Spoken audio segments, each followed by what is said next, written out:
Chapter 24.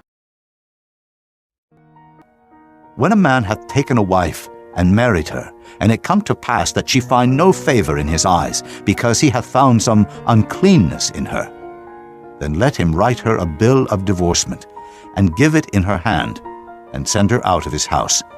And when she is departed out of his house, she may go and be another man's wife. And if the latter husband hate her, and write her a bill of divorcement, and giveth it in her hand, and sendeth her out of his house, or if the latter husband die, which took her to be his wife, her former husband, which sent her away, may not take her again to be his wife. After that she is defiled.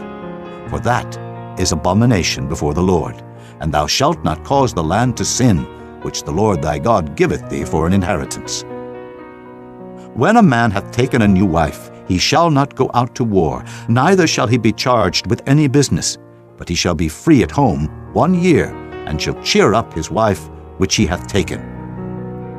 No man shall take the nether of the upper millstone to pledge, for he taketh a man's life to pledge.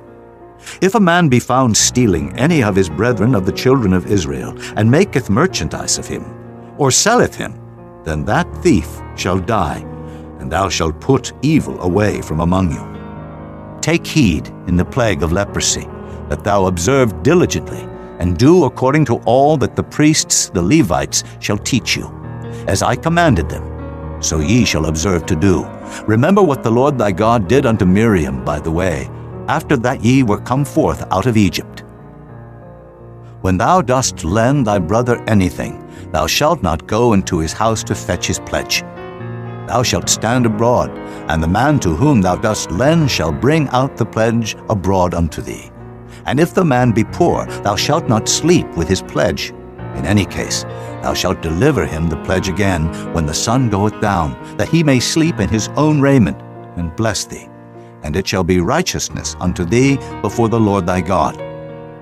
Thou shalt not oppress an hired servant that is poor and needy, whether he be of thy brethren, or of thy strangers that are in thy land within thy gates.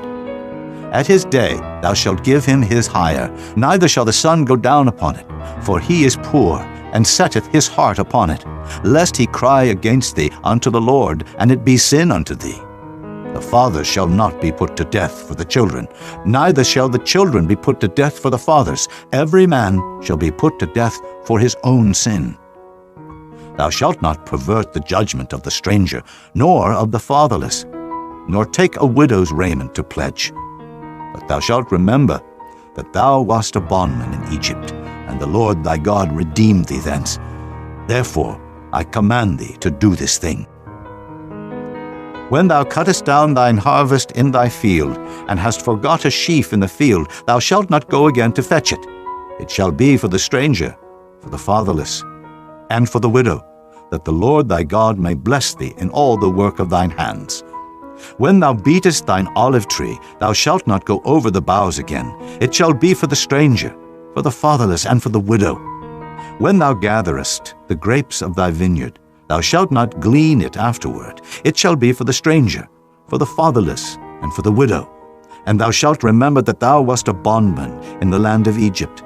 Therefore I command thee to do this thing.